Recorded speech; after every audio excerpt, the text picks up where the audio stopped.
నా పేరు కోకుట్ల బాలకృష్ణ. నేను ఉండేది ఎల్బీ నగర్ గ్రీన్ హిల్స్ కాలనీలో ఉంటాను. నేను వ్యాపారస్తుని. మాది హార్డ్వేర్ స్టోర్ ఉంది.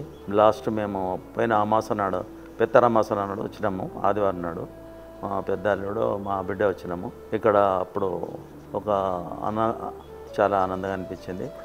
మళ్ళీ ఏదైనా పెద్ద సాయం చేయాలని ఆలోచిస్తున్నాము. మాతో అయినంత నెక్స్ట్ మేము ఆలోచనలో ఉన్నాము. ఏదైనా చేస్తామని ఇక్కడ ఏదో కొద్దిగా గోరంతనో ఎంతనో ఇచ్చి ఏదో పుణ్యం చేసుకోవాలని మా ఉద్దేశం. అందరితో వీళ్ళందరికీ సాయం చేసినట్టుగా ఉంటుందని మేము అంటాం. ఇది సంతోషం. నా పేరు పల్లాటి అనురాధ. నేను ఇవాళనే ఫస్ట్ టైం రావడం, మా బాబాయ్తో వచ్చాను. చాలా హ్యాపీగా అనిపించింది. ఇక్కడ టెంపుల్ కానీ ఆశ్రమం కానీ అసలు ఎవరు చేయలేరు ఇలాంటి వర్క్ అనేది.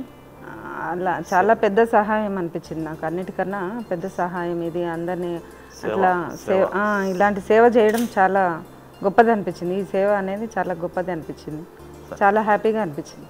అమ్మా నాన్న అనాథాశ్రమంలో జీవిస్తున్న 600 మంది అనాథులకు జరుగుతున్న నిత్యాన్నదానానికి మానవత్వంతో సాయమందించిన మీకు కృతజ్ఞతలు తెలుపుతూ మీరు మీ కుటుంబం ఎల్లవేళలా బాగుండాలని శ్రీ పుణ్యలింగేశ్వర స్వామిని సేవాశ్రమం వేడుకుంటుంది.